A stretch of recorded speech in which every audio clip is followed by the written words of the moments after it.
I have a question. Your cell phone rings and you don't recognize the number. What do you do? Ignore it. Ignore it. Don't answer it. Not me. I like life. The other day, my cell phone rang 917. That's a New York number. I didn't know who it was. I picked it up anyway. I hit talk. I said, hello. Guy on the line goes, hey, Bruce, what's going on? My name's Jay, not Bruce. So I said, nothing much, man. What's going on with you?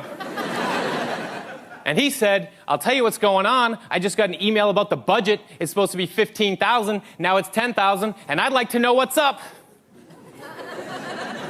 I got excited in my chest. I grabbed the steering wheel. I was like, okay, focus. Your name is Bruce. There's a budget. It was $15,000. Now it's $10,000. No one's happy about it.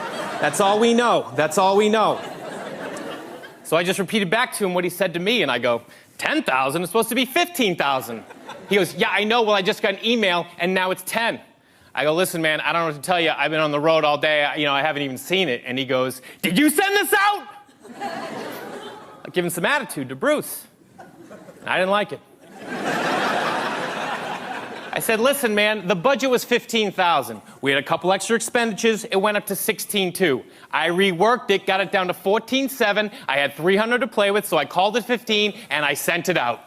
And he goes, yeah, well, now it's 10, man. And I was like, oh, my God, that worked. That worked. Phase one complete. Phase one complete. Like, now I'm in the door. I have a 401k. I was at the Christmas party, okay? So he goes, did Larry okay this? I go, listen, man, I took the budget to Larry. Larry said it looked fine, but I knew it was my ass on the line, so I ran it by Jennifer, just in case, just to double check. Jennifer said it looked good. I sent it out. He goes, yeah, well, now it's 10, man. And I realized this guy has no idea what's going on over there. He hasn't talked to Larry. I know he hasn't talked to Bruce. He doesn't even recognize my voice. I know he didn't talk to Jennifer. I just made her up. So he goes, listen, man, what are we going to do about this? And I go, listen, I'm on the road right now. I haven't even seen the email. Why don't you give Larry a call, check in with him, see what he says, call me back. Just praying he will, because that return phone call was going to be amazing. And he goes, you know what? Why don't wait till you get home, you check the email, you call Larry, you call me back. And I go, nah, bro. Larry knows way more about this than I do. Give him a call me back. He goes, okay, hangs up the phone. To which I explode with euphoria. Because there's a small business in New York that is crumbling to the ground.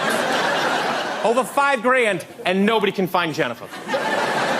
They're looking. They're looking. I get home, I'm so excited, I take out my cell phone, I'm like, you know what, I'm gonna save that guy's number, give him a call in a couple days, touch base, you know what I mean? Check in. See where we're at, you know? So I save it in my phone under random guy. That's what he is, he's a random guy. 4 or 5 days pass, I forget about it. Laying on my couch, watching the ball game, phone rings on the dining room table. I get up, watching the game, grab the phone, watching the game, look down, random guy. But it's been a couple days, you know what I mean? So I'm like, random guy? Who's random guy? Like, who would even have random guy as their name that comes up? And then I was like, random guy! Like, now I'm panicked, you know what I mean? People's lives have been affected. It's only $5,000, but I don't know how big that company is. But I'm addicted to it. You know what I mean? I started this thing, I need to see it through. So I put my earbuds in, just get a little distance, you know, just get a little space. And I hit talk.